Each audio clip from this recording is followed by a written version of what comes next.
Muito bem, estamos então iniciando a nossa quinta aula deste curso sobre a introdução à filosofia. Nós temos estudado os filósofos pré-socráticos, os principais dentre eles. Já vimos então os filósofos jônicos, Tales de Mileto, Anaximandro, Anaxímenes. Vimos também a figura de Heráclito de Éfeso e na aula passada estudávamos Pitágoras de Samos e a escola pitagórica. Hoje, então, nós estudaremos o último dos pré-socráticos que veremos com certa profundidade. Estudaremos, então, a vida, a história, o pensamento de Parmênides. Parmênides de Eleia. Vamos, então, primeiramente, dar alguns dados biográficos sobre Parmênides. Usaremos para isso o texto dos dados biográficos da coleção dos pensadores, este que foi enviado a vocês pelo WhatsApp. Parmênides nasceu por volta do ano 530 a.C. e possivelmente morreu por volta do ano 460 a.C. Portanto, o auge do seu pensamento está no século V. Parmênides, ao que tudo indica, nasceu em Eleia. Eleia está indicada aqui no nosso mapa dos filósofos pré-socráticos e clássicos e mesmo helenísticos. Eleia, então, está ali mais ao sul da Itália, na cidade que hoje se chama Vélia, um pouco mais ao sul da Itália, onde também viveu Zenão e Xenófanes. Eleia também ficava muito próxima de Crotona, onde vimos que Pitágoras fundou a sua escola de filosofia. Pois bem, justamente por causa disso, Parmênides foi aluno, foi discípulo dos pitagóricos e principalmente de Amínias, e mostra conhecer a doutrina pitagórica. É provável então que Parmênides tenha estudado na escola pitagórica e que o seu professor, o seu mestre tenha sido Amínias. Provavelmente também seguiu as lições do velho Xenófanes. Em Atenas, com Zenão, combate a filosofia dos jônicos. Então, embora Parmênides tenha nascido na Eleia, atual Vélia, mais ao sul da Itália, e ainda que ele tenha estudado com os pitagóricos nessa região, Parmênides viajou para a Grécia, para Atenas. Eleia é Magna Grécia, Aquela região pertencia à Grécia, era uma colônia grega, mas a Grécia, enquanto tal, são as ilhas que constituem a atual Grécia. E Parmênides teria ido então para Atenas com Zenão também de Eleia, um outro filósofo pré-socrático dependente em grande parte do pensamento de Parmênides. Parmênides então teria ido até Atenas com Zenão para combater a filosofia dos jônicos. Se colocou contra, portanto, os filósofos físicos ou filósofos da physis. Sobretudo, Parmênides colocou-se contra o pensamento dos jônicos, Tales de Mileto, Anaximandro e Anaxímenes, principalmente. Floresceu, o pensamento de Parmênides floresceu por volta do ano 500 a.C. Escreveu um poema filosófico em versos sobre a natureza.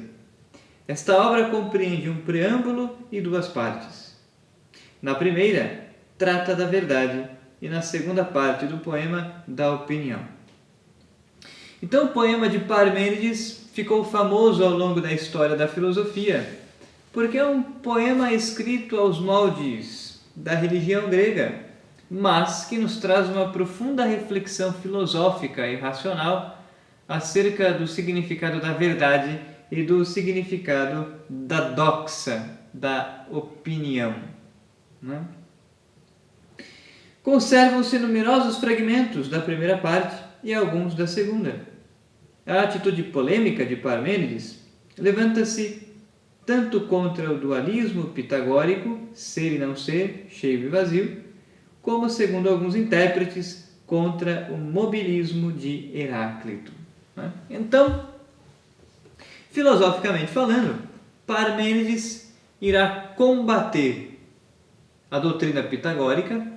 Parmênides se colocará contra o dualismo de Pitágoras e da escola pitagórica, mas Parmênides também irá se opor, e talvez este seja o principal opositor de Parmênides, Heráclito de Éfeso.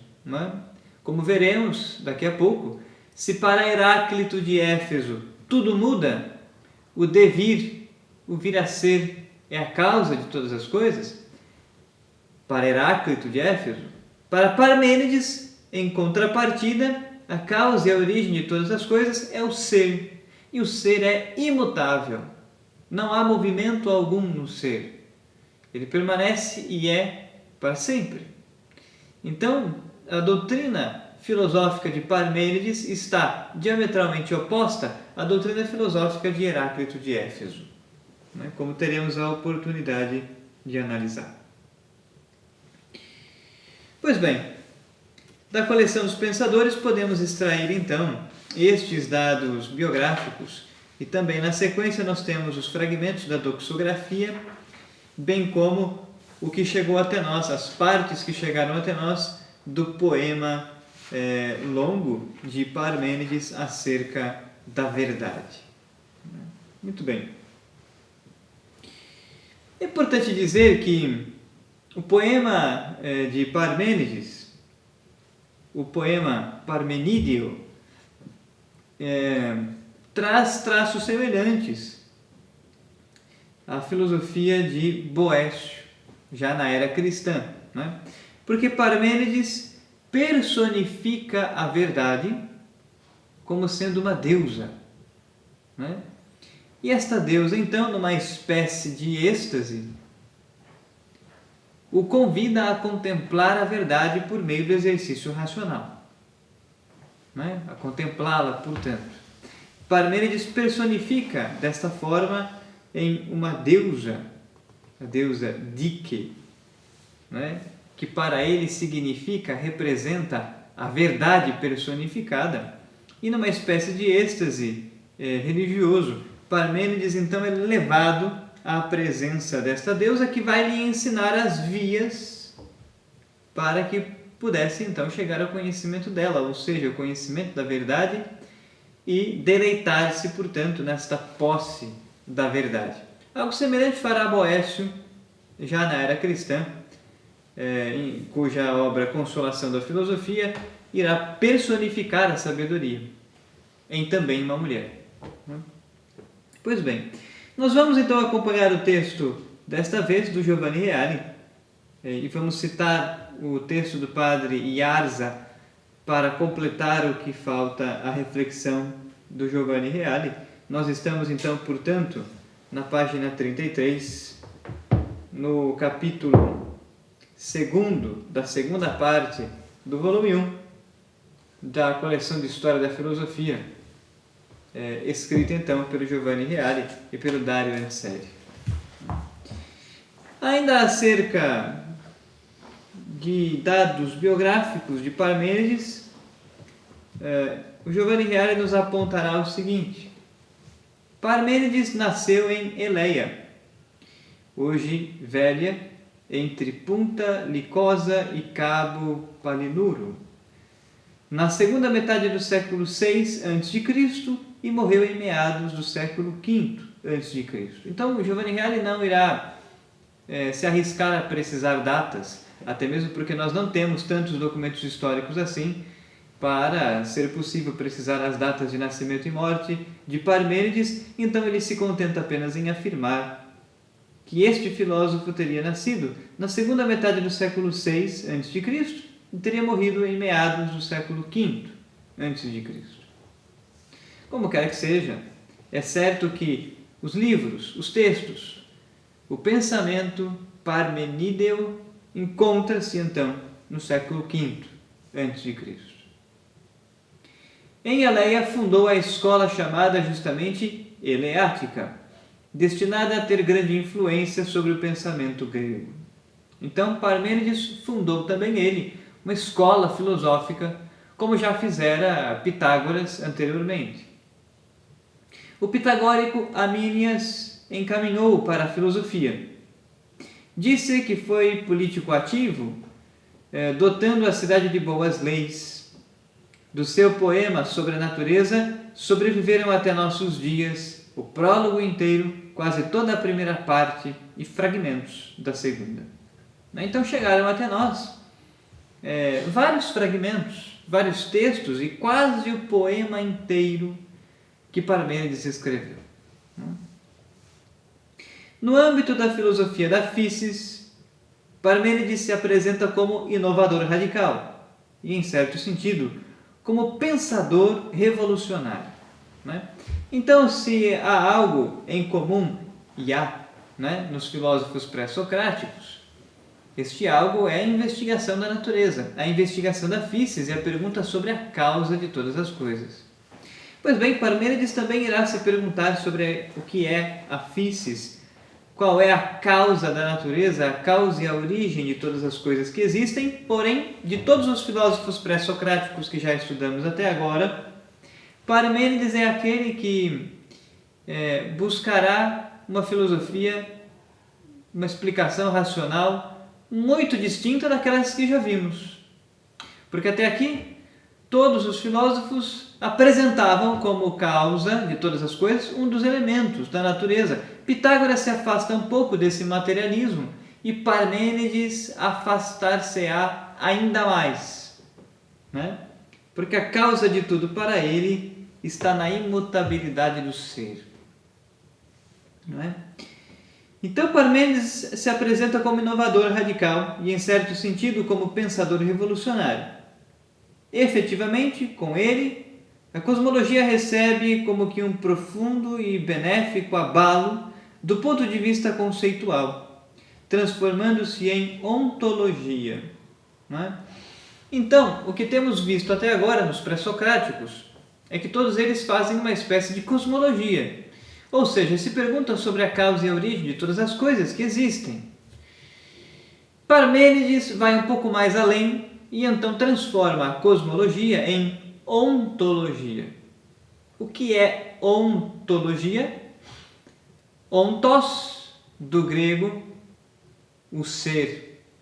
Logia, do grego, estudo. Portanto, a ontologia é o estudo do ser. Parmênides, então, tem como ponto de partida e eixo principal de sua filosofia a contemplação do ser enquanto ser e, portanto, eleva o pensamento pré-socrático ao âmbito da metafísica. Parmênides põe sua doutrina na boca de uma deusa que o acolhe benignamente. Ele imagina ser levado à deusa por um carro puxado por velozes cavalos e em companhia das filhas do sol, que, alcançando primeiro o portão que leva às sendas da noite e do dia, convencem a justiça severa guardiã a abri-lo e depois, ultrapassando a soleira fatal, é guiado até a meta final. Então, o que são essas coisas? Parmênides escreveu então um poema que narra uma espécie de arrebatamento, o seu arrebatamento. Então, por isso que Giovanni Reale está dizendo: Parmênides põe sua doutrina na boca de uma deusa que o acolhe benignamente. Então, nessa espécie de êxtase religioso que Parmênides deixa entrever por meio do enredo do poema, é claro que é muito provável que essas coisas não aconteceram na vida real. Então, mas também isso não significa afirmar que Parmênides inventou todas essas histórias. Ele quis usar uma linguagem alegórica para poder significar e representar o que ele pensa. Então ele escreve um poema dizendo neste poema que foi arrebatado, foi levado até uma deusa, a deusa Dike, né? E ele foi levado até a presença desta deusa por uma carruagem puxada por velozes cavalos e dirigidas pelas filhas do Sol. Lembremos que o Sol era também um deus grego, cujas filhas então dirigiam a carruagem puxada pelos cavalos que levou Parmênides até a presença desta deusa, né? Ora, tudo aqui tem um significado. Esta deusa significa a verdade, a sabedoria personificada. Ora, as filhas do Sol que conduzem a carruagem que leva então Parmênides à presença da deusa, as filhas do Sol, o Sol brilha. As filhas do Sol conduzem Parmênides por um caminho. Ora, o que estas coisas significam? Significam que a verdade ilumina a mente, a verdade ilumina o exercício racional para que possa seguir por um caminho, um métodos, um caminho até chegar à contemplação, à posse da verdade e alcançar, portanto, a sabedoria, né? Parmênides vai narrando no poema que chega então a um certo portão que leva às sendas, aos caminhos da noite e do dia. O caminho da noite é o caminho do não ser. O caminho da noite é o caminho do erro. O caminho do dia, a senda, o caminho do dia é o caminho da verdade, é o caminho do ser, né? E quem cuida deste portão é um outro ser personificado, é a justiça personificada, quem abre e fecha os portões, segundo o poema de Parmênides. E, portanto, a justiça precisa contemplar se é justo deixar entrar tal sujeito para que possa encontrar-se com a deusa, ou seja, encontrar-se com a verdade. É preciso, então, agir segundo a justiça, e nós aqui podemos extrair elementos éticos e morais do poema de Parmênides. Ele estudou com os pitagóricos, então certamente deve ter herdado a noção de uma certa necessidade de purificação, de ascese, para que chegasse à contemplação da verdade. E isso tem a ver então com a abertura dos portões da justiça, que é a severa guardiã, né? E depois de abrir tal portão, ultrapassando a soleira fatal, atingiu a sua meta final. Eis aqui um pequeno resumo do texto e do contexto, do significado do poema de Parmênides. Poderíamos lê-lo, ele é demasiadamente longo para que possamos analisá-lo completamente em uma aula, mas aqui nós temos as ideias centrais. O jovem Parmênides é levado então em uma carruagem conduzida pelas filhas do Sol, não é? Conduzidas pelas filhas do Sol que, tal como o Sol irradia a luz, a verdade irradia também os seus critérios sobre a nossa mente, a fim de que possamos seguir um caminho e encontrar a sabedoria. Todo o poema é orientado por essa imagem da personificação da verdade, da personificação da sabedoria. Ora, a deusa, que sem dúvida simboliza a verdade que se revela, indica 3 vias, 3 caminhos, né? Então, quando Parmênides encontra-se com esta deusa, personificação da verdade, a sabedoria, lhe ensina então 3 caminhos pelos quais ele poderá seguir, alguns melhores do que outros, né? Analisemos então cada uma destas vias, destes caminhos ensinados pela sabedoria personificada que se revela e descritos então pelo Giovanni Reale no volume 1 de sua obra. A primeira via para uma investigação racional, apresentada então pela deusa a Parmênides, é a mais importante. É a via da verdade. E por isso também nós nos concentraremos mais aqui neste texto, né? Qual é então a primeira via? É aquela que vai indicada no nosso resumo sobre os filósofos eleatas, que está na página 32 do livro História da Filosofia, de Giovanni Reale. Nós enviamos a vocês esse texto pelo WhatsApp. É este do quadro azul. Aqui então nós temos um resumo disto, né? Este quadro azul começa dizendo que Parmênides de Eleia é o fundador da escola eleática. No seu poema sobre a natureza, que se tornou célebre, descreve 3 vias de pesquisa: a verdade absoluta, as opiniões falazes e a opinião plausível. Então estes 3 caminhos, estas 3 sendas, ou ainda 3 vias, foram apresentadas a Parmênides pela deusa com a qual ele se encontrou, segundo a narração do poema, né? A primeira via, que é também a mais importante, afirma que o ser existe e não pode não existir, e que o não ser não existe. Esta é a sentença máxima da filosofia de Parmênides. O que ele quer dizer com estas coisas? Aqui nós temos a elaboração do princípio de não contradição.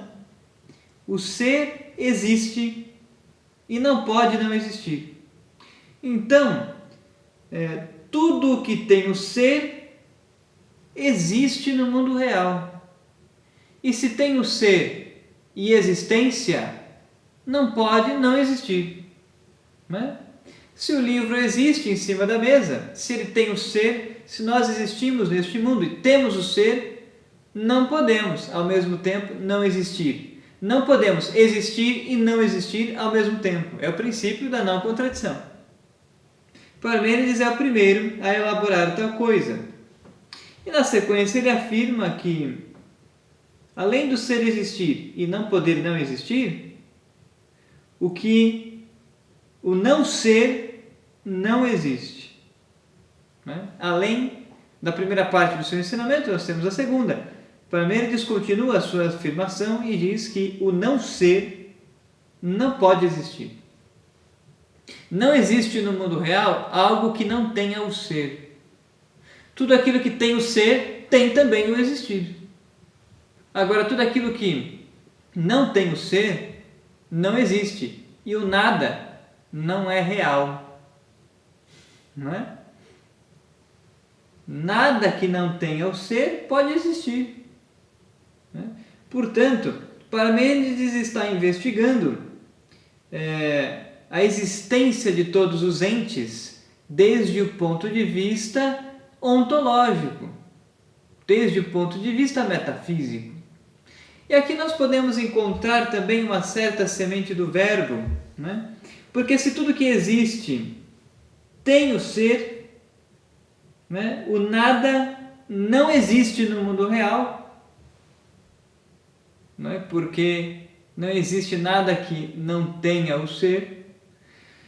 Podemos encontrar aqui uma espécie de semente do verbo, porque se olharmos desde uma perspectiva cristã, talvez muitos tenham essa dúvida, né? Ora, Deus existe no mundo real. Deus tem o ser. Mas e os demônios? Os demônios, quando pecaram contra Deus, se aniquilaram, deixaram de ter o ser, deixaram de existir?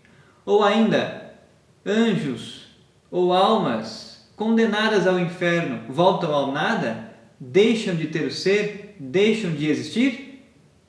Não, né? Desde uma perspectiva cristã, Parmênides está certo no momento em que afirma que tudo aquilo que existe no mundo real tem o ser. Portanto, os demônios, as almas condenadas ao inferno, continuam a existir, continuam tendo o ser, né? Então a deformação que o pecado gerou nestas pessoas não foi uma deformação ontológica, mas foi uma deformação acidental. Não foi uma deformação segundo o seu ser, mas foi uma deformação segundo como usaram as faculdades, as potências do seu ser de maneira contrária aos mandamentos de Deus. Então deformaram-se no sentido de que perderam a graça santificante e entraram no estado de pecado mortal e sofrem as penas do inferno, mas não deixaram de existir, não deixaram de ter o ser.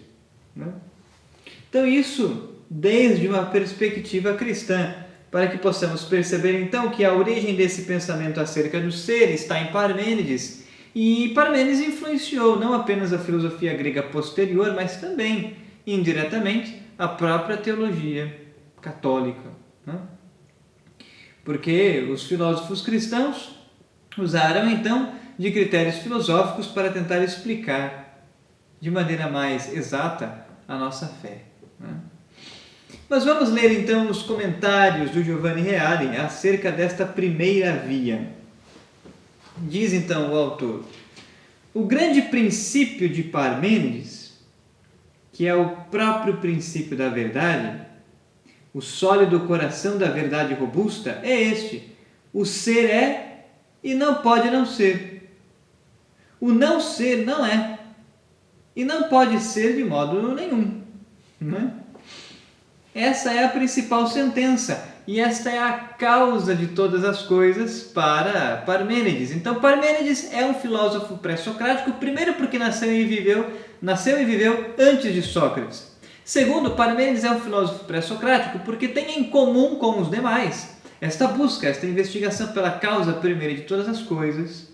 Mas para ele a causa de todas as coisas é metafísica. Está para além do mundo físico. É isso que significa a palavra metafísica. Metá, para além, física, do mundo físico. Enquanto os filósofos que vieram antes dele afirmavam que algum dos elementos da natureza seria a causa de todas as coisas, Parmênides não. Para Parmênides o princípio e a causa de tudo é o ser. E o ser é imutável. Não muda, não passa, não tem devir. Para o ser, doutrina esta que contraria Heráclito de Éfeso. Então Parmênides afirma: o ser é, o ser existe, e não pode não ser, e não pode não existir. Então tudo que tem o ser necessariamente existe. E se tem o ser, não pode ao mesmo tempo deixar de existir. E nesse sentido, o conhecimento do ser é um conhecimento diurno. Já o conhecimento do não ser é um conhecimento noturno. O não ser não é e não pode ser de modo nenhum.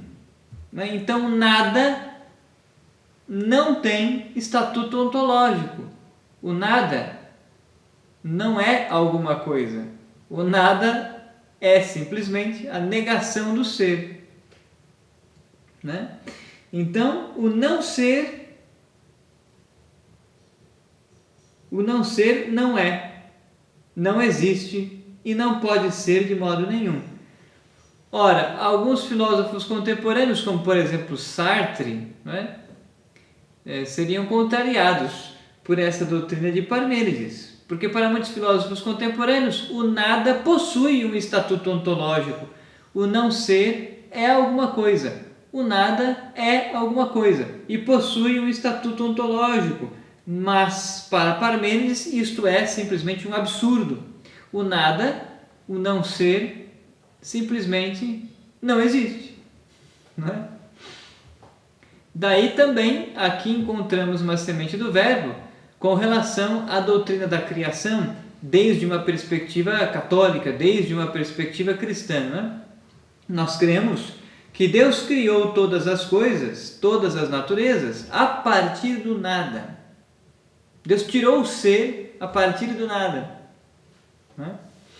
Então, desde uma perspectiva católica, nós recolhemos elementos do devir próprio de Heráclito, mas também recolhemos elementos do ser enquanto existe no mundo real, que é próprio de Parmênides. Então é interessante perceber estas coisas. Ser e não ser, portanto, são tomados no significado integral e unívoco. O ser é positivo puro e o não ser ser é um negativo puro. Um é o absoluto contrário do outro.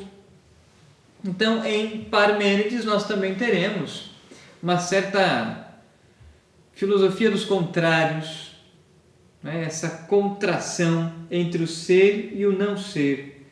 O ser é o positivo puro, possui estatuto ontológico, tem existência no mundo real. O não ser é o negativo puro, não possui estatuto ontológico e, portanto, não existe. Né?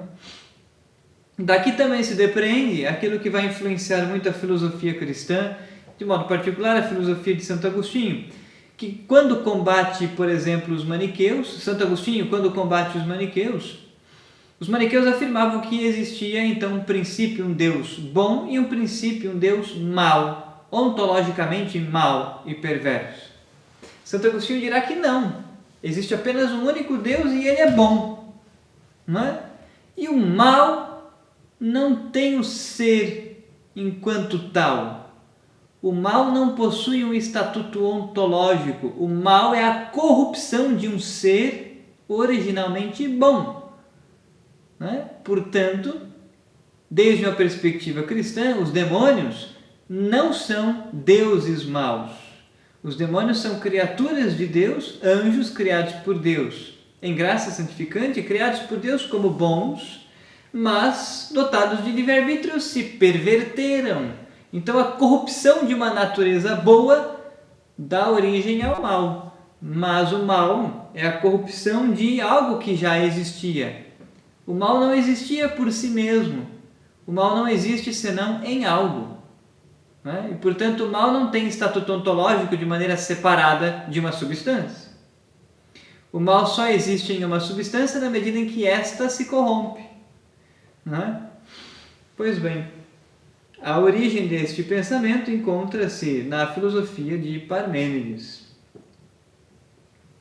De que modo Parmênides justifica esse seu grande princípio? A argumentação é muito simples. Tudo aquilo que alguém pensa e diz é.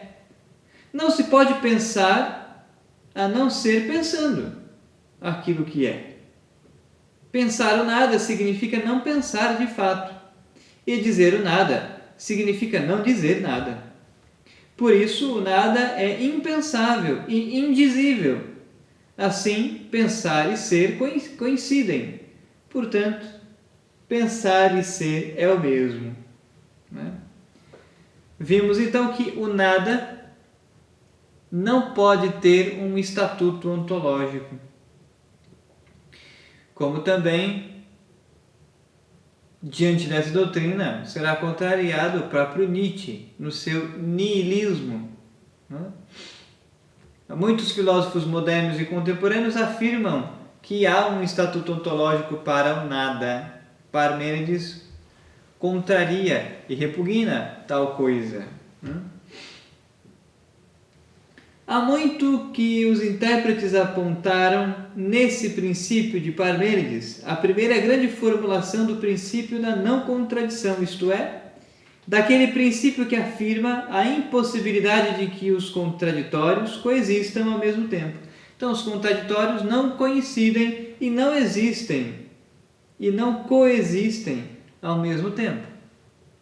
Algo não pode ser e não ser ao mesmo tempo.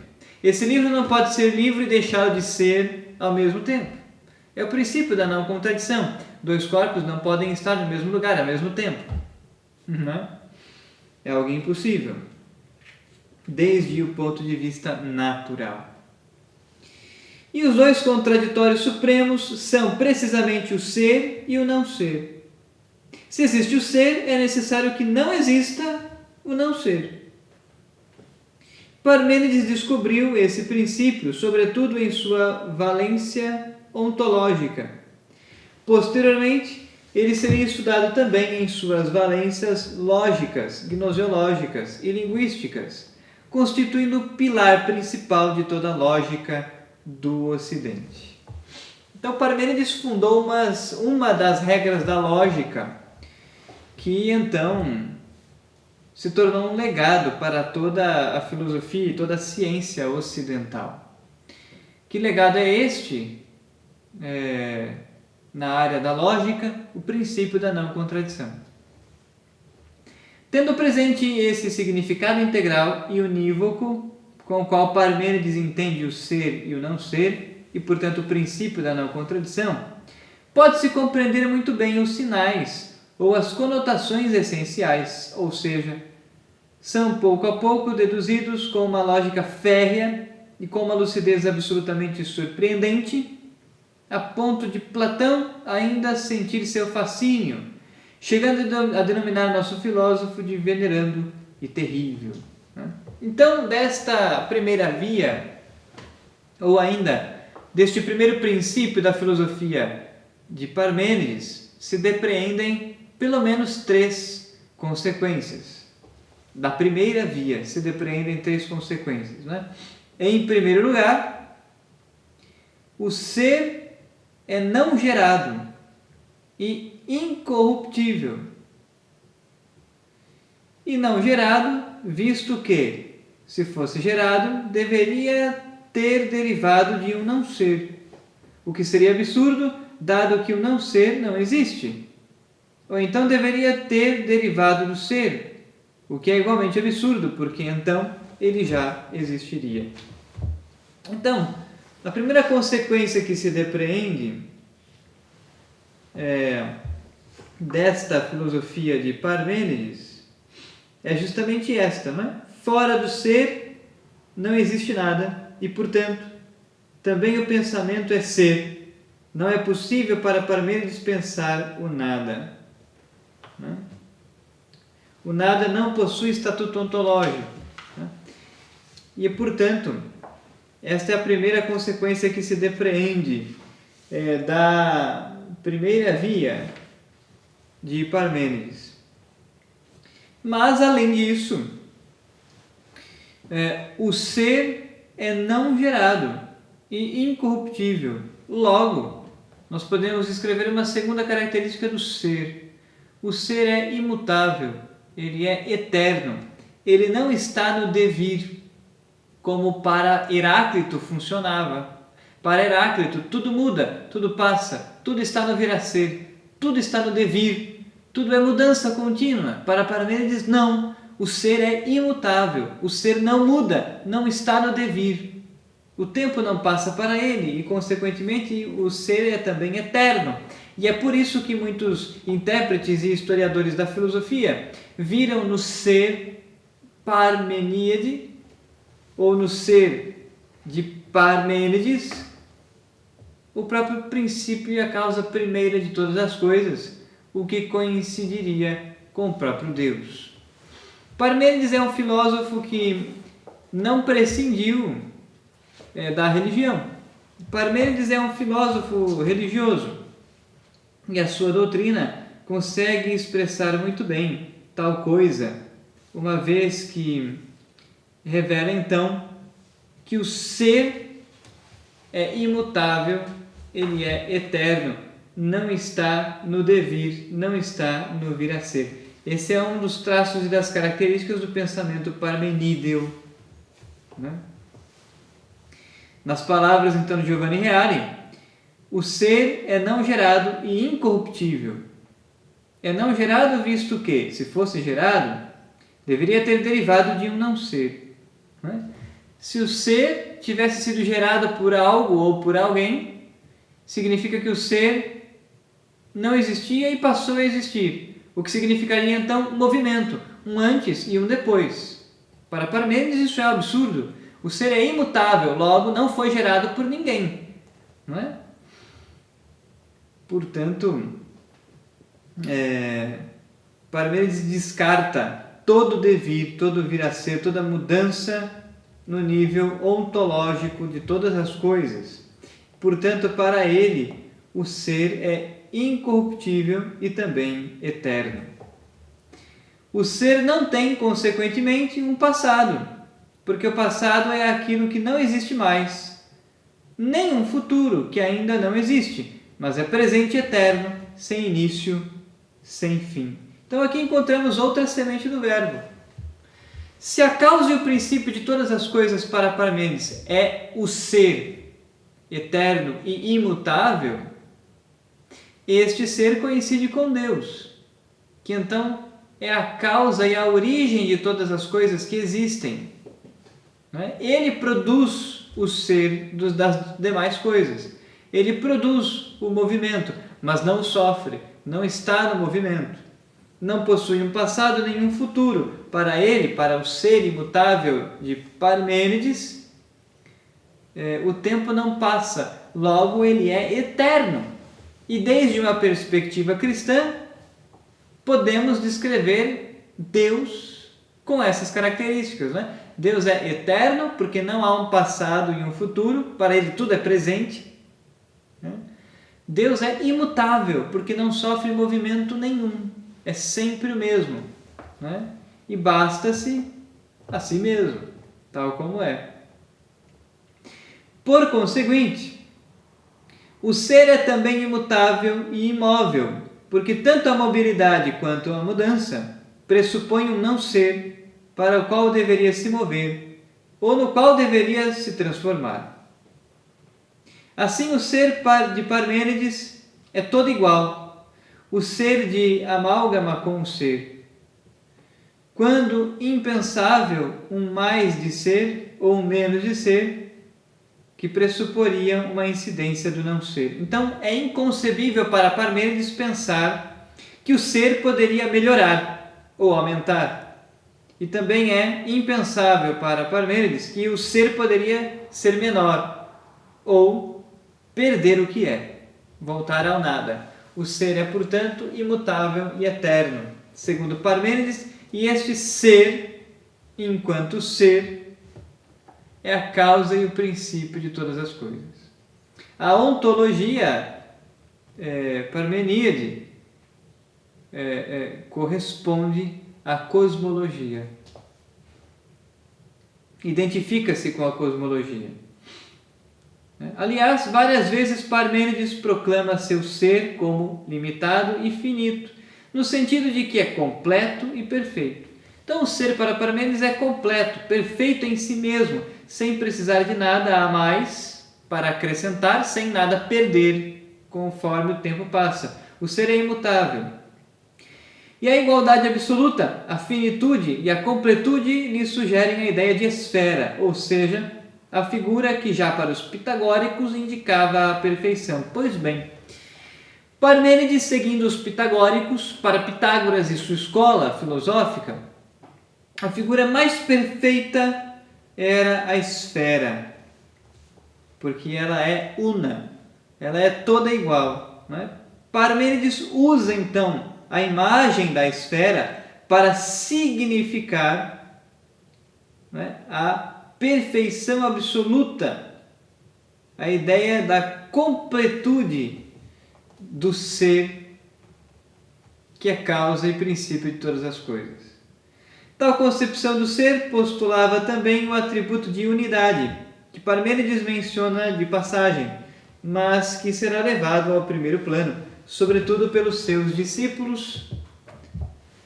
A única verdade, portanto, é o ser não gerado, incorruptível, imutável, imóvel, igual, esferiforme e uno. Todas as outras coisas não passam de nomes vãos. Eis aqui então as características do ser, que é causa e princípio de todas as outras coisas que existem, de todos os outros seres que possuem estatuto ontológico no mundo real. O ser, então, que é causa e princípio de tudo aquilo que existe, é a única verdade. É a verdade. A verdade que os filósofos buscam, a verdade que os sábios desejam. E, portanto, é o ser não gerado. A verdade é o ser não gerado. A verdade é o ser eterno. A verdade é o ser incorruptível. A verdade é imutável, imóvel, igual, sempre igual, esferiforme, ou seja, perfeita e una. Não possui partes. E, portanto, alguns historiadores da filosofia veem nessa característica a imaterialidade do ser. Parmeníade. que seria então a causa e o princípio de tudo aquilo que existe. Eis aqui a semente do verbo. Desde uma perspectiva católica, né? Desde uma perspectiva cristã, nós podemos afirmar que Deus é a verdade, suma e eterna. Deus é não gerado enquanto trindade. Né? O Pai não é gerado. Deus Pai não é gerado por ninguém, mas gera a pessoa do Verbo. É a primeira processão em Deus. E do Pai e do Filho procede a pessoa do Espírito Santo, a modo de inspiração comum. Né? Mas Deus, enquanto trindade, não é criado por ninguém. E o Pai não é gerado por ninguém também. Né? Para Parmênides, o ser que é a causa e princípio de tudo aquilo que existe, além de ser a verdade, além de não ser gerado, não ser criado, é incorruptível, não pode ter um fim, não pode vir a ser o nada, não pode, é incorruptível, não se corrompe de forma alguma, é imutável, é sempre o mesmo, é imóvel, igual, perfeito, esfera-iforme significa perfeito. A figura da esfera é usada para designar e significar a perfeição. E uno, um único Deus, ainda que três pessoas distintas. Então, desde a perspectiva cristã, nós podemos constatar e perceber que Parmênides alcançou certas verdades acerca do princípio e da causa de todas as coisas que existem, que o seu próprio poema muitas vezes identificará como sendo Deus. Né? Parmênides alcançou certas verdades que pertencem ao depositum fidei. Né? Então é muito interessante perceber tal coisa. Muito bem. Estas são então as características da primeira via. Né? Então a primeira via para Parmênides, esta primeira via foi ensinada a Parmênides pela deusa, que é a verdade, a sabedoria personificada, cujo resumo nos define aqui com poucas palavras. Né? A primeira via afirma que o ser existe e não pode não existir, e que o não ser não existe. Somente quem tem estatuto ontológico existe no mundo real. O não ser não possui existência no mundo real. E disso tira uma série de consequências. Primeiramente, fora do ser não existe nada e, portanto, também o pensamento é ser. Então, o pensamento, o raciocínio lógico, o raciocínio filosófico é ser.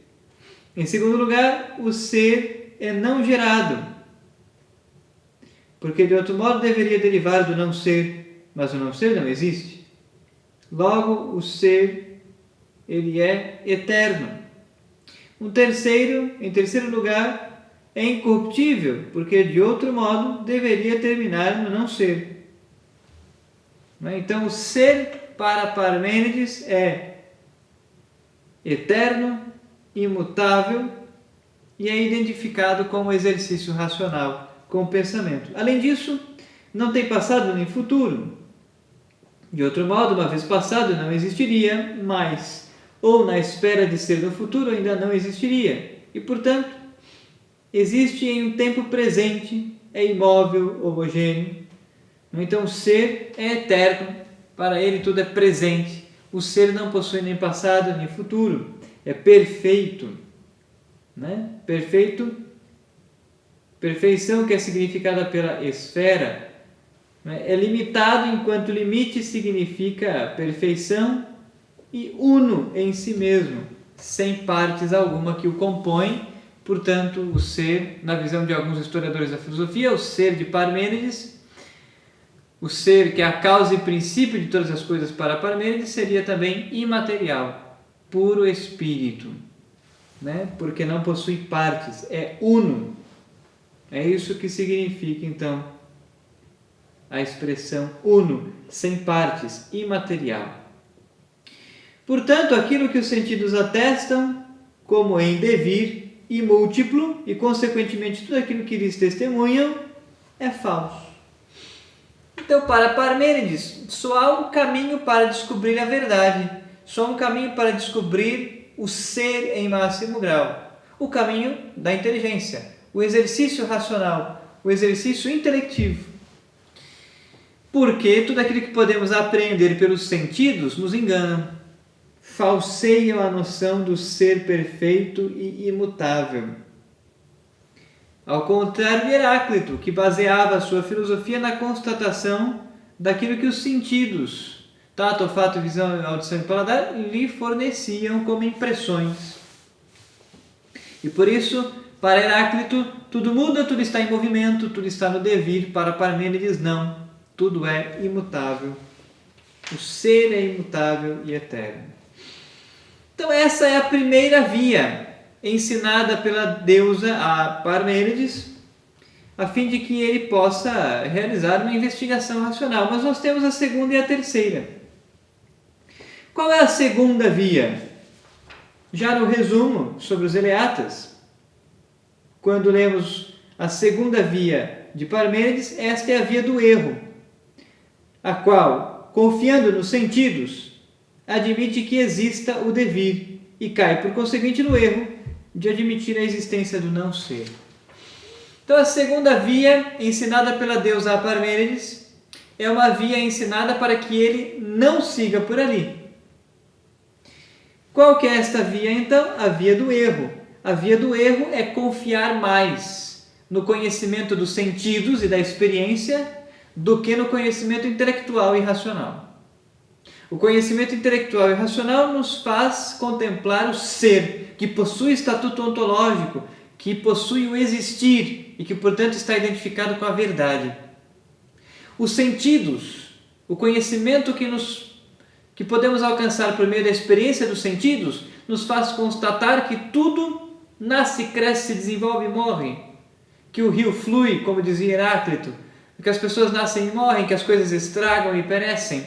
Então, a deusa ensina a Parmênides que se nós formos fundamentar o conhecimento por meio da experiência dos sentidos, não alcançaremos a verdade ontológica, a verdade acerca do ser. Simplesmente vamos descrever os fenômenos. Então, para Parmênides, todos os filósofos que vieram antes se contentavam em descrever os fenômenos da natureza. E ele quer ir mais além. Ele quer fazer metafísica, quer ir para além da natureza, além do mundo físico, metá para além da física, metafísica, e encontrar o ser em máximo grau, que é a causa e origem de todas as coisas e de todos os outros seres que existem então no mundo real e que dependem deste ser em máximo grau. Né?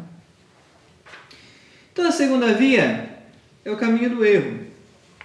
E explicando ela, Giovanni Herrera diz o seguinte: o caminho da verdade é o caminho da razão, a senda do dia, ao passo que o caminho do erro, substancialmente, é o caminho dos sentidos, a senda da noite. Por isso que no poema de Parmênides, essas coisas vão aparecer, o dia e a noite. Ele seguia então os caminhos pelo dia e pela noite. O dia, no poema de Parmênides, significa o caminho da razão, do exercício racional que nos faz descobrir a verdade. O caminho da noite significa, no poema de Parmênides, o caminho do erro, o caminho de uma busca por um conhecimento empírico, o conhecimento dos sentidos. É a senda da noite. Com efeito, os sentidos pareceriam atestar o não ser, à medida que parecem atestar a existência do nascer e do morrer, do movimento e do devir. Por isso, a Deus exorta a Parmênides a não se deixar enganar pelos sentidos e pelo hábito que eles criam, contrapondo aos sentidos a razão e seu grande princípio. Então, a deusa, em dado momento do poema, diz a Parmênides: afasta o pensamento desse caminho de busca. Qual o caminho de busca? Dos sentidos. Afasta o teu pensamento desse caminho de busca, o caminho empírico da experiência dos sentidos, e que o hábito nascido de muitas experiências humanas não te force nesse caminho a usar o olho que não vê. O olho que não vê, o olho que não conhece, significa justamente que não podemos alcançar o conhecimento verdadeiro por meio da experiência dos sentidos, mas apenas por meio da razão. Não é? Não te force nesse caminho a usar o olho que não vê, o ouvido que retumba e a língua, mas com o pensamento julga a prova que te foi fornecida com múltiplas refutações. Um só caminho resta ao discurso, que o ser existe. Né? Então, o primeiro caminho é o caminho da verdade. É o caminho da busca pelo ser por meio da reflexão racional. É o caminho do dia. A segunda via é a busca de um conhecimento empírico, de um conhecimento obtido por meio da experiência dos sentidos, que nos induz ao erro de constatar que tudo está no devir, no vir a ser, e este é o caminho da noite. Para Parmênides, não é possível alcançarmos um conhecimento verdadeiro por meio da experiência dos sentidos. Só é possível alcançar um conhecimento verdadeiro por meio do exercício filosófico e racional. Pois bem, esta é então a segunda via, mas há ainda uma terceira via. A terceira via é então explicada por Giovanni Reale com as seguintes palavras: mas a deusa fala também de um terceiro caminho, o das aparências plausíveis.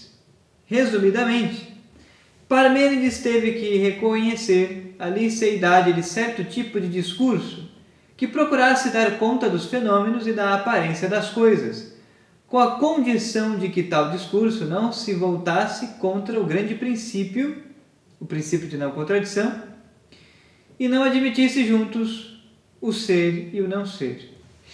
Então, quer dizer, um terceiro caminho proposto pela deusa, apresentado por ela, a personificação da verdade, a Parmênides, a terceira via ou a terceira senda, tal como está no nosso resumo do quadro azul, a terceira via procura certa mediação entre as duas primeiras, reconhecendo que também os opostos, como a luz e a noite, devam identificar-se no ser. A luz é, a noite é, e portanto ambas são, ou seja, coincidem no ser. Então, para Parmênides, os nossos sentidos constatam que uma planta, um animal, um homem nasce, cresce, se desenvolve e morre, que as coisas perecem. Então, os nossos sentidos constatam um certo devir. Por isso, o terceiro caminho apresentado pela deusa, a sabedoria personificada, a Parmênides, é uma espécie de conciliação entre as duas primeiras vias. Podemos constatar o devir de todas as coisas materiais por meio dos sentidos, mas a razão e a inteligência nos ensinam que a luz possui um estatuto ontológico, o dia existe, como a noite também existe.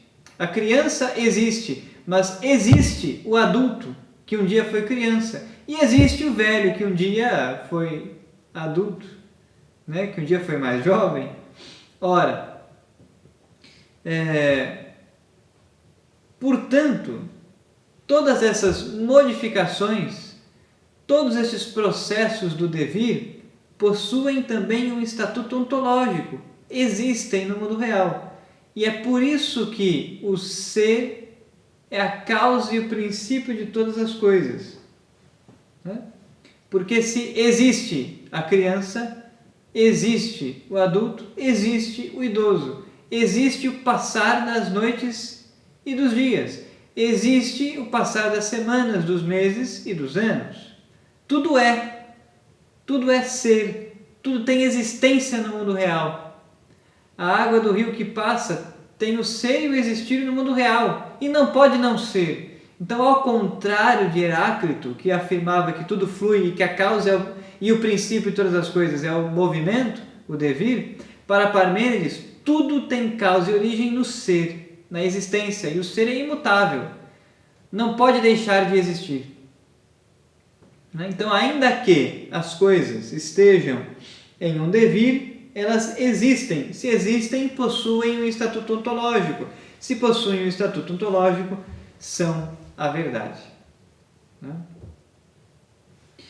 Continua dizendo Giovanni Reale, assim, entende-se por que, na segunda parte do poema, infelizmente perdida em grande parte, a deusa fizesse uma exposição completa do ordenamento do mundo conforme lhe aparece. Mas como é possível dar conta dos fenômenos de modo plausível, sem contrapor-se ao grande princípio? As cosmogonias tradicionais foram construídas com base na dinâmica dos opostos, dos quais um fora concebido como positivo e como ser, e outro como negativo e como não ser. Ora, segundo Parmênides, o erro está em não se ter compreendido que os opostos se devem pensar como incluídos na unidade superior do ser. Ambos os opostos são ser.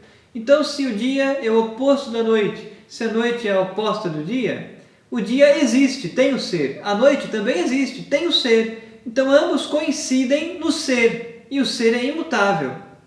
As noites sempre serão noites, os dias sempre serão dias, de maneira imutável. De maneira imutável, uma criança nasce pequena e cresce aos poucos até se tornar um adulto, e o adulto envelhece. E sempre será assim. Então, se existe a passagem das idades, possui a passagem das idades, as diversas idades, possui estatuto ontológico, tem o ser e o existir no mundo real, coincide no ser. Então, para Parmênides, tudo coincide no ser, e há um ser que é a causa e princípio de todas as coisas e que está em tudo. E é por isso que alguns historiadores da filosofia também quiseram ver na doutrina de Parmênides um certo panteísmo, o que não corresponde para nós, cristãos, em uma semente do verbo. Não é? Assim, Parmênides tenta uma dedução dos fenômenos, partindo da dupla de opostos, luz e noite, mas proclamando que com nenhuma das duas está o nada, ou seja, que ambas são ser. Né? Então, para Parmênides, o nada não pode existir. Então, para Parmênides, a noite possui um estatuto ontológico. Não é? O dia também possui um estatuto ontológico. A passagem dos dias, dos meses, dos anos, o amadurecimento das pessoas humanas, como todos os outros processos da natureza, possuem o ser e o existir. E se não existissem, não poderíamos nem constatá-los por meio dos sentidos. Né? Então, para ele, tudo coincide no ser, e o ser é a causa e o princípio de todas as coisas. Pois bem, então, em resumo, nós temos aqui diante de nós o pensamento de Parmênides, de Eleia, não é? Este grande filósofo pré-socrático que influenciará muito no pensamento dos filósofos posteriores, e mesmo Platão irá buscar muitas coisas em Parmênides. Para Platão, o ser está no mundo suprassensível, no mundo das ideias. As ideias são as essências separadas, são as formas. Elas têm o ser e existem no mundo real, independentemente da matéria. Mas são as formas que dão o ser e a origem a todas as coisas do mundo material que estão no devir, que mudam e que passam, que perecem. Não é? Platão, então, aproveitará e assimilará muito da doutrina de Parmênides, bem como muito da doutrina também de Heráclito. Irá fazer uma espécie de conjugação de ambas, como veremos posteriormente nas próximas aulas. Muito bem. Posto isto, então, nós terminamos por aqui os estudos do pensamento de Parmênides e também terminamos por aqui os estudos dos filósofos pré-socráticos. Né? Claro que não existem apenas estes que nós citamos em aula, nós estudamos de maneira introdutória o pensamento então dos jônicos, Tales de Mileto, Anaximandro e Anaxímenes, Heráclito de Éfeso, Pitágoras de Samos e Parmênides de Eleia. Estudamos em aula 6 filósofos pré-socráticos, mas é claro que existem muitos outros, como por exemplo Zenão, Xenófanes, Empédocles, Demócrito, Leucipo, Anaxágoras, dentre outros filósofos menores. Não temos a pretensão de esgotar o pensamento, o estudo do pensamento de todos esses filósofos em nosso curso. Citamos apenas os principais e então voltamos no que sempre dizemos. O que há em comum entre eles é a investigação da causa e o princípio de todas as coisas. A investigação da natureza e da causa da natureza de tudo aquilo que existe. Muito bem. Posto isto, a partir de agora então, no tempo que nos resta na aula de hoje, nós vamos estudar de maneira introdutória também o pensamento dos sofistas e o movimento da sofística, né? O movimento sofista, que se coloca então como uma fase intermediária. O sofismo, o movimento sofista é uma fase intermediária, coloca-se, portanto, entre o pensamento dos filósofos pré-socráticos e a filosofia dos clássicos, Sócrates, Platão e Aristóteles, né? E boa parte dos sofistas foram contemporâneos a Sócrates e combatidos por Sócrates, né? Então falemos, na medida do possível, aquilo que o tempo nos permitir, acerca então do movimento sofista. Para tanto, nós iremos usar o texto do Giovanni Reale em sua História da Filosofia, volume 1. Nós enviamos a vocês também este esquema do quadro azul. Aqui nós temos então as origens, a natureza e a finalidade do movimento sofista. Acompanhemos então o texto do Giovanni Reale para que possamos compreender um pouco mais o que foi então este movimento sofista. Sofista é uma palavra que significa sábio. Os sofistas se auto-intitulavam como sábios.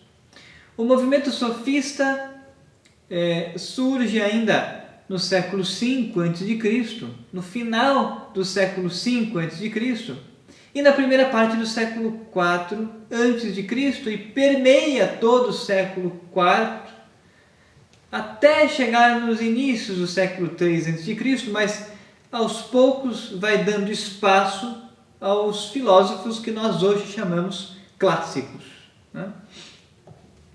Portanto, a palavra sofista significa sábio. Os sofistas se auto-intitulavam como sábios, o que, já na visão de Pitágoras, anteriormente, e também na visão de Sócrates, Platão e Aristóteles, é uma tamanha arrogância, né? Porque os filósofos são os amantes da filosofia, os amantes da sabedoria, aqueles que estão sempre em busca da sabedoria, né? Sem jamais atingi-la, porque para sermos sábios, sobretudo na opinião de Sócrates, é preciso conhecer todas as coisas, e esse é um conhecimento apenas que Deus possui, né? Por isso que Sócrates formulará a famosa frase: só sei que nada sei. É a humildade socrática. Somente quando nós constatamos que nada sabemos, estamos abertos a adquirir conhecimentos novos. É a humildade socrática. Somente quem possui tal humildade, na opinião de Sócrates, pode ser um filósofo, que está à procura da sabedoria, que é um amante da sabedoria, e não se intitula como sábio, não possui essa arrogância que, segundo Sócrates, os sofistas possuíam, tal arrogância, né? Então, sofista significa sábio, e precisamente sábio em cada um dos problemas que dizem respeito ao homem e à sua posição na sociedade. A sofística constitui a radical inovação da problemática filosófica, deslocando o eixo das pesquisas do cosmo para o homem. Inaugura, portanto, o período chamado humanista da filosofia grega. Isso é importante. É mérito dos sofistas deslocar, então, o problema, a aporia proposta pelos pré-socráticos.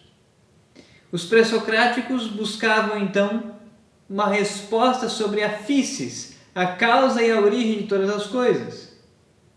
A causa e a origem de toda a natureza. Os sofistas deslocam a filosofia das pesquisas sobre o cosmos e começam a refletir e a pensar quem é o homem. Começam a pensar uma antropologia, começam a pensar a política, começam a pensar a ética, a moral, os relacionamentos humanos dentro de uma sociedade.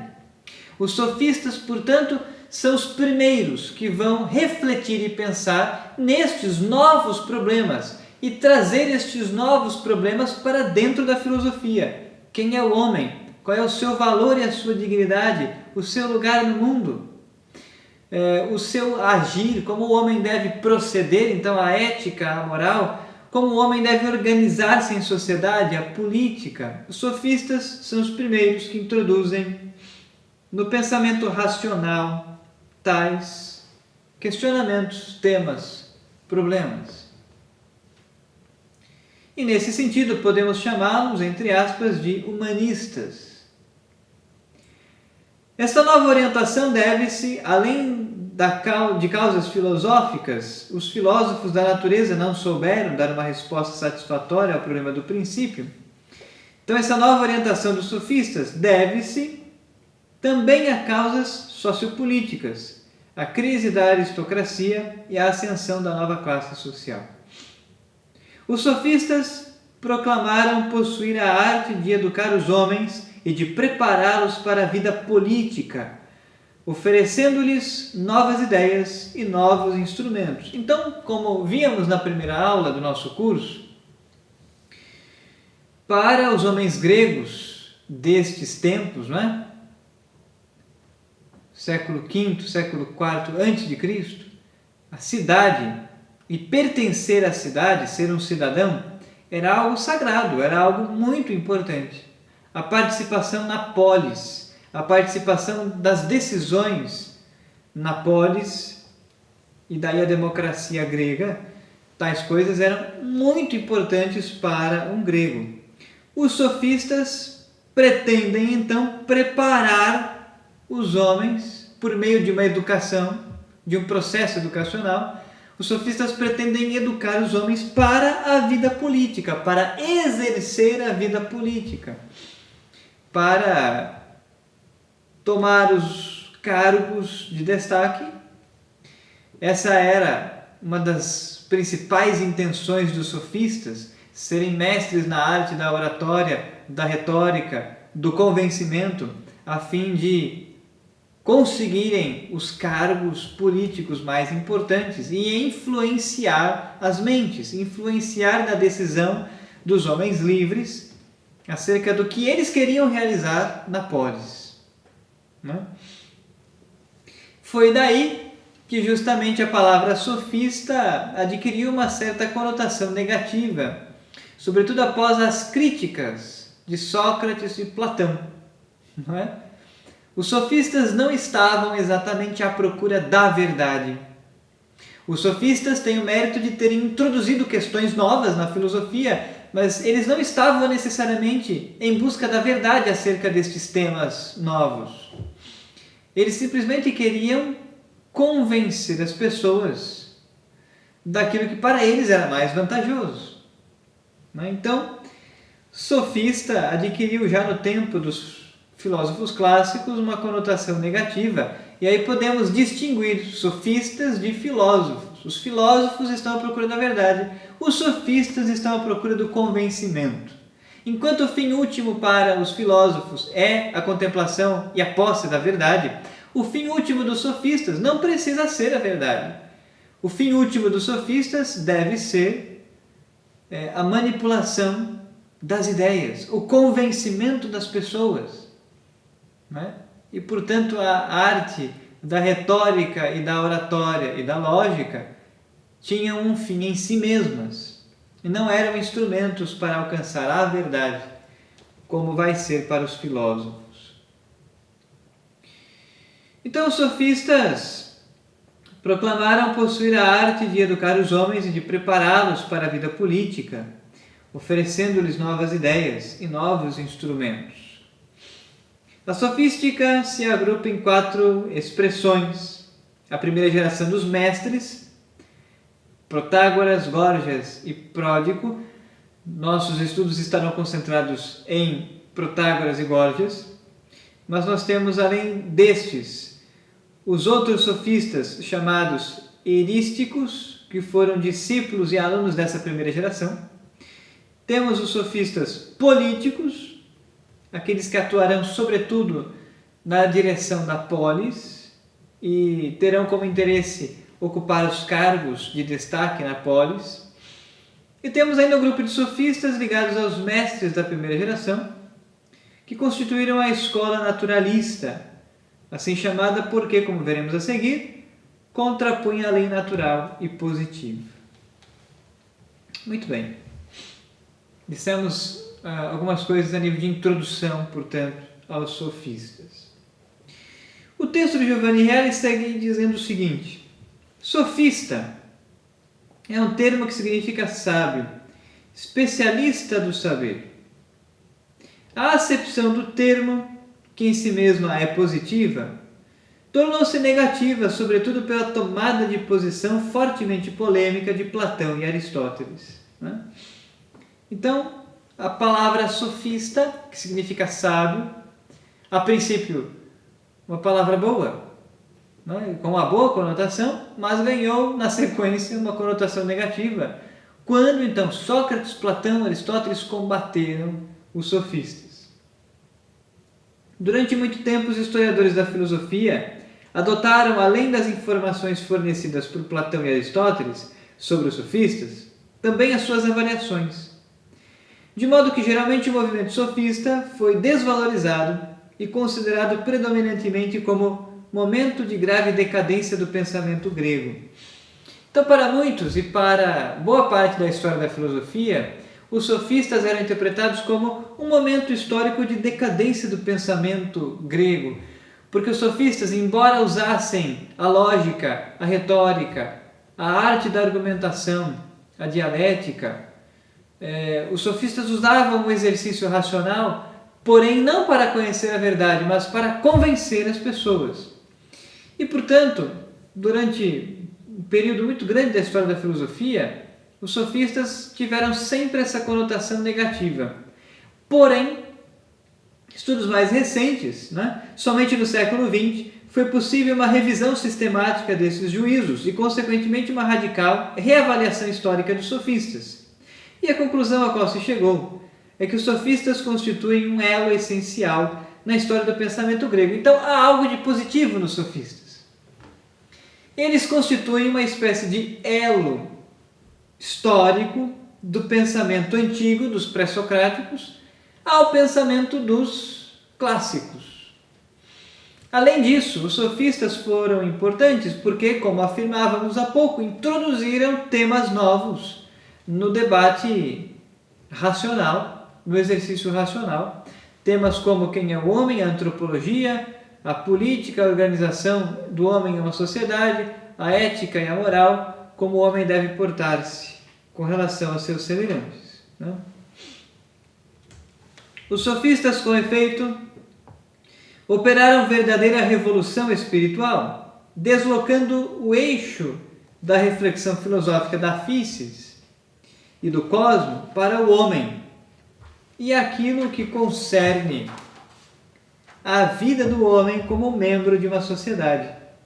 E, portanto, centrando seus interesses sobre a ética, a política, a retórica, a arte, a língua, a religião e a educação, ou seja, sobre aquilo que hoje chamamos de cultura do homem.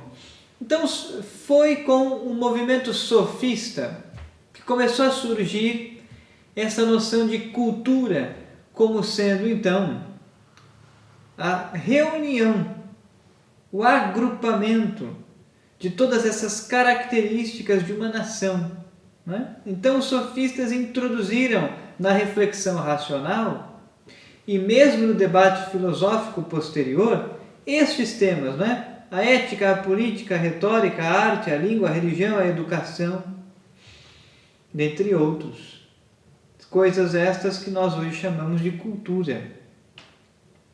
Portanto, é exato afirmar que com os sofistas inicia-se o período humanista da filosofia antiga. Então, há algo de positivo nos sofistas. Não é? Justamente essa introdução de novos temas na reflexão e no exercício racional. Esse deslocamento radical do eixo da filosofia se explica pela ação conjunta de duas diferentes ordens e causas. De um lado, como vimos, a filosofia da physis, pouco a pouco, exauriu todas as suas possibilidades. Então os pré-socráticos tentaram encontrar a causa e o princípio, mas na opinião dos posteriores não conseguiram. Né? Com efeito, todos os caminhos já haviam sido palmilhados e o pensamento físico chegara aos seus limites extremos. Desse modo, era fatal a busca por outro objetivo. De outro lado, no século V a.C., manifestaram-se fermentos sociais, econômicos e culturais, que ao mesmo tempo favoreceram o desenvolvimento da sofística e, por seu turno, foram ele favorecidos. Então, diversos elementos históricos, econômicos, políticos, o contexto da Grécia Antiga no final do século V, no início do século IV a.C., também colaborou para que os sofistas surgissem e para que, então, empreendessem essa pesquisa acerca de novos temas. Muito bem. Na primeira geração dos sofistas, nós encontramos dois principais nomes, que serão também os principais nomes de toda a sofística. Né? Temos então Protágoras e Górgias. Vamos falar um pouco sobre o pensamento destes autores. Além de Protágoras e Górgias, temos Pródico, né? Mas vamos comentar os dois principais, Protágoras e Górgias. Nós estamos então no quadro azul, o resumo do pensamento destes sofistas, que é a página 76 do livro de Giovanni Reale. Os mestres sofistas, Protágoras, Górgias, Pródico. Pois bem, Protágoras de Abdera nasceu entre os anos de 491 e 481. Né? Não temos como precisar com toda certeza quando Protágoras de Abdera nasceu. O padre Iarza diz que é provável que Protágoras tenha nascido por volta do ano 484 e tenha morrido por volta do ano 411, talvez em um naufrágio. Essa é a opinião do padre Iarza. Protágoras de Abdera foi o fundador do relativismo ocidental, que ele expressou na célebre fórmula: o homem é medida de todas as coisas. Com isso, entendendo que não existe critério absoluto para julgar o verdadeiro e o falso, o bem e o mal, mas que cada homem julga conforme o próprio modo de ver as coisas. Né? Então, estudar Protágoras é importante para perceber que o relativismo não é recente na história da humanidade. Muito menos não é recente na história da filosofia. É muito antigo. Para Protágoras, nós não temos um critério verdadeiro, um critério absoluto para julgar o que é verdadeiro, o que é falso, o que é bom, o que é ruim. Não há esse critério. Protágoras está imbuído aqui desta perspectiva de naufrágio do pensamento pré-socrático. Praticamente todos os pré-socráticos discordaram entre si acerca do primeiro princípio. Então, os sofistas, ao olharem para os pré-socráticos, constatam: todo mundo fala diferente um do outro. O que há em comum é a investigação acerca da causa e do princípio, acerca da natureza. Mas para cada um a causa e o princípio é diferente uma coisa da outra. Então, o verdadeiro e o falso, o bem e o mal, é conforme o critério de cada um. É conforme cada homem vê as coisas. Protágoras olha para isso e chega a essa conclusão. Não é? E funda então o relativismo ocidental. Não é? O princípio então de um juízo do que é bom e do que é mal, do que é verdadeiro e do que é falso, cabe a cada homem, de acordo com a sua própria visão de mundo. Desde uma perspectiva cristã, afirmamos que Protágoras com certeza estava errado. Não é? O relativismo faz parte da sofística em geral, porque se não existe verdade, a arte do convencimento, a arte da oratória e da retórica, característica tão marcante do movimento sofista, vai ser usada para alcançar o que eu quero. Então, os sofistas, e nisso Sócrates, Platão e Aristóteles estavam certos, os sofistas instrumentalizam o exercício racional, fazem da retórica, da oratória, da lógica instrumentos para alcançarem o que queriam. É por isso que existem muitos sofistas nos nossos dias. Os sofistas não estavam preocupados com a verdade. Por isso, suas sentenças eram muitas vezes falaciosas, erradas, mas usadas para convencer as pessoas do que queriam. Ora, levantem os seus olhos, né? Levantemos nossos olhos e olhemos à nossa volta. Muitos, se não todos, os nossos políticos são sofistas.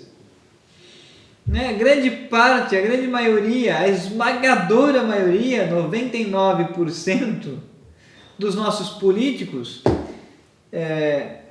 são letrados na arte da sofística, né? São sofistas. Usam de argumentos racionais, né? Usam de argumentos lógicos, usam da arte da retórica, da oratória, do falar bem, para convencer as pessoas do que eles querem, para convencer as pessoas do que eles acham ser melhor, para convencer as pessoas até mesmo a abdicarem das suas convicções pessoais em prol do bem comum. Né? São sofistas, não estão preocupados com a verdade. E é por isso que nós teremos aqui no final do século V, na segunda metade do século V, no século IV a.C., nós teremos grandes embates, confrontos, debates, discussões entre filósofos e sofistas. Porque os filósofos também usavam a oratória, a retórica, a dialética, não é? A lógica. Os filósofos também usavam estes instrumentos, mas para alcançar a verdade. E os filósofos confrontavam os sofistas, mostrando-lhes a verdade. Os sofistas, por sua vez, rebatiam, debatiam, argumentavam e usavam da retórica, da lógica, da oratória, desses instrumentos racionais, de argumentos racionais, para combater os filósofos, sem estarem preocupados com a verdade ou não, mas os sofistas queriam também mover a opinião pública contra os filósofos. Prova disso é Sócrates, que será condenado a ou abandonar a cidade ou tomar cicuta. E ele escolhe a segunda opção. Não é à toa que nós vemos também na nossa sociedade que muitos políticos se levantam querendo convencer-nos de leis contrárias aos princípios cristãos. Estes são os sofistas. Não é à toa também que os sofistas de outrora estavam preocupados e queriam muito cargos políticos nas polis. Os sofistas de agora também estão infiltrados no meio político, porque querem, no fim das contas, poder. Os sofistas estão preocupados não com a verdade, mas com o poder, a influência, a fama, a riqueza. Né? É isso que desejam. E isso fica muito claro na sentença de Protágoras. Giovanni Reale continua no resumo. Né? Para cada tese, é, portanto, possível trazer à baila argumentos a favor e contra.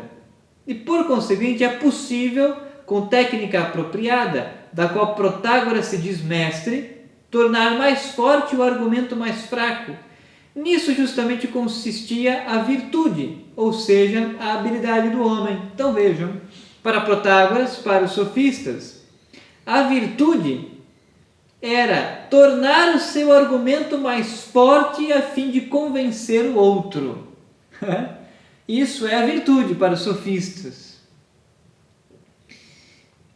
Não estão preocupados com a verdade. Para os filósofos, a virtude está ligada, conectada a um agir reto, honesto, segundo a reta razão, segundo a verdade. A ética filosófica está fundada na verdade. A ética sofista está fundada na arte do convencimento, de tornar o seu argumento mais forte a fim de vencer o seu oponente. Vencer por vencer, a fim de se satisfazer. É exatamente este um dos traços mais característicos dos sofistas. Nisso, então, justamente consistia a virtude, ou seja, a habilidade do homem.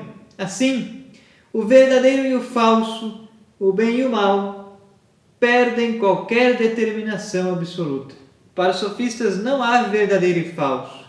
Não há o bem e o mal. Há o interesse e o jogo de forças. O fortalecimento de argumentos e de discursos contra o oponente. O convencimento. Isso é próprio da sofística. Todavia, nem tudo para Protágoras é relativo.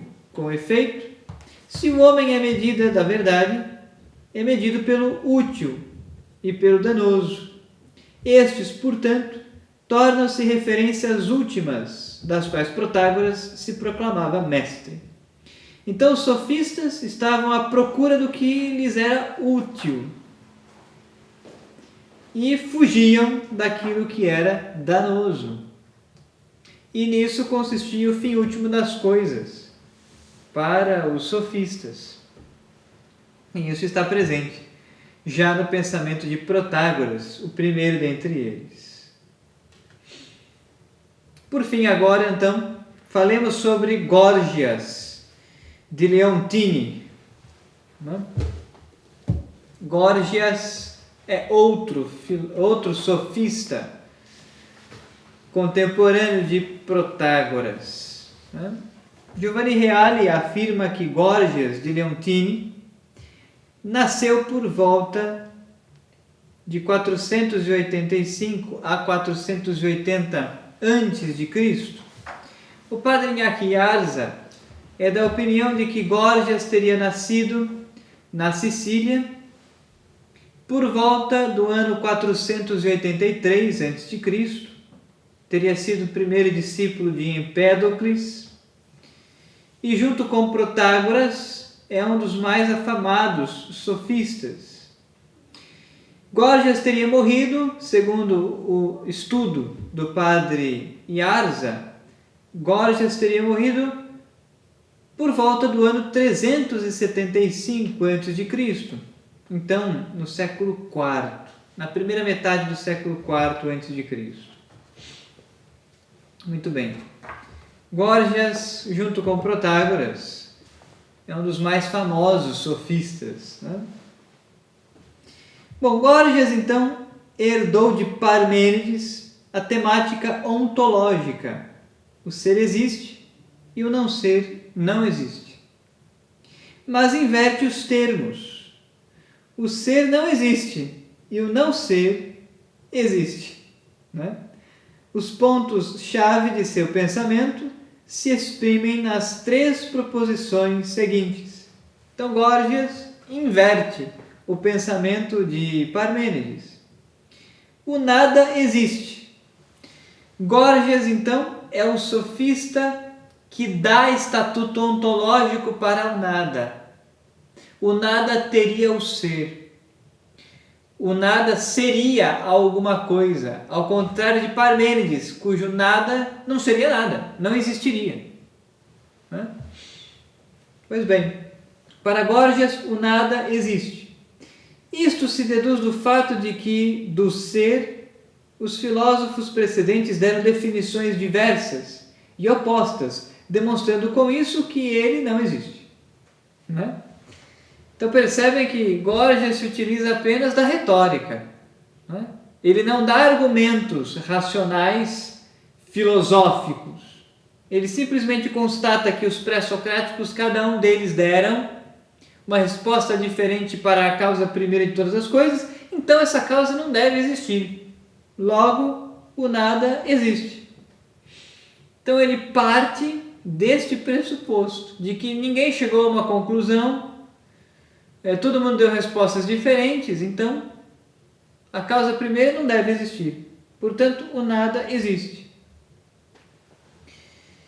Segunda proposição.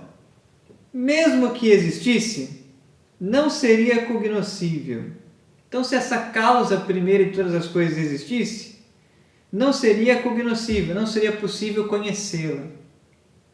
O pensamento, com efeito, não se refere necessariamente ao ser, como queria Parmênides, mas existem coisas pensadas que não são existentes, como, por exemplo, a quimera. Então, Gorgias introduz o problema dos entes de razão, ou seja, dos entes mitológicos. Então pensem na figura do centauro, por exemplo, um ser metade homem, metade cavalo, que não existe no mundo real, mas a imaginação e a fantasia pode construir um ser mitológico, um ser fantástico, um ente de razão. Não é? Para Gorgias, então, o pensamento não se refere necessariamente ao ser. Para Parmênides, só é possível pensar e conhecer o ser. Mas se os entes de razão não existem no mundo real, e se nós podemos pensar os entes de razão, então o pensamento também pode alcançar entes que não existem. E Parmênides está errado. É a isto que chega Gorgias. O pensamento não se refere necessariamente ao ser, mas existem coisas pensadas que não são existentes. Não é? Outros filósofos posteriores vão dizer que os entes de razão são existentes, mas apenas na mente e não no mundo real. Gorgias não faz essa afirmação. Gorgias diz que nós simplesmente podemos pensar aquilo que não existe no mundo real, como, por exemplo, os entes mitológicos. E então Parmênides estava errado. E é possível conhecer também o não existente. Terceira proposição. Mesmo que fosse pensável, o ser não seria exprimível. A palavra, sendo um som, significa quando muito um som, mas não aquilo que deriva dos outros sentidos, como por exemplo uma cor ou um odor. Então a palavra azul não é a cor azul. Então a palavra nunca é capaz de expressar realmente o que as coisas são. Essa doutrina toma o nome de niilismo, enquanto põe o nada como fundamento de tudo.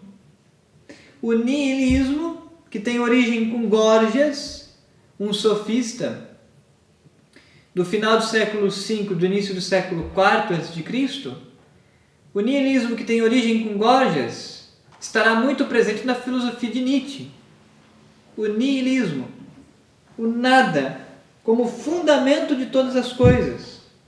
Vai estar também muito presente na filosofia de Hegel. Do nada tudo surge e tudo pode voltar ao nada. A dialética hegeliana. Essas coisas têm origem no sofismo. A palavra podendo qualquer relação com o ser, a palavra perdendo qualquer relação com o ser, não é mais veículo de verdade. Então, para Gorgias, a palavra não pode ser usada para expressar a verdade. Perdeu seu vínculo com a verdade, porque não consegue significar o que as coisas são. A palavra azul não é a cor azul. E, portanto, a palavra é incapaz de expressar a verdade. Segundo Gorgias, então, a palavra, perdendo qualquer relação com o ser, não é mais vínculo de verdade, mas torna-se portadora de persuasão e sugestão.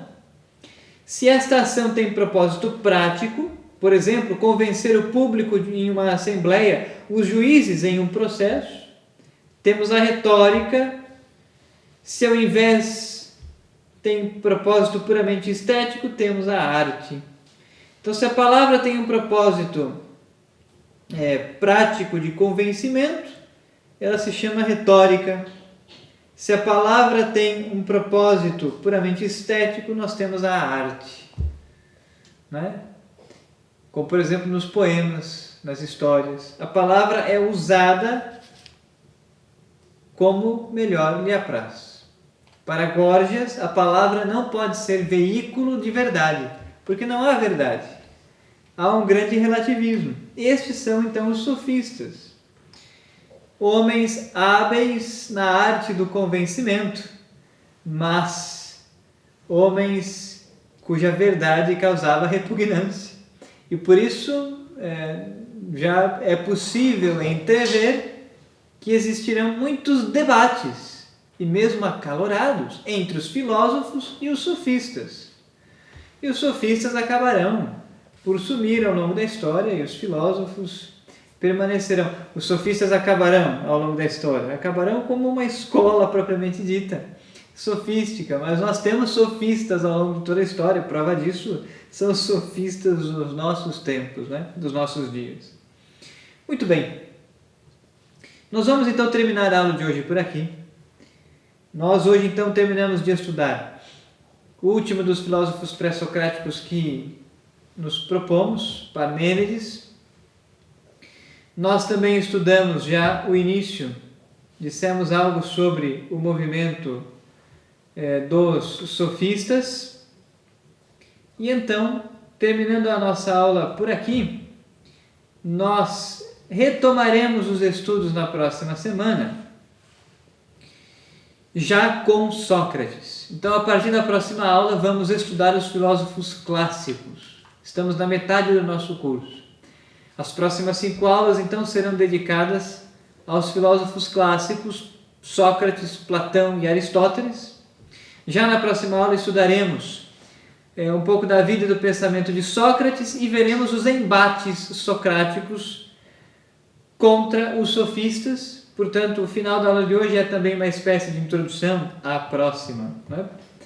Quero então agradecer a todos vocês que nos acompanharam ao vivo, agradecer a todos aqueles que assistem esta aula por meio da gravação. Muito obrigado e até a próxima.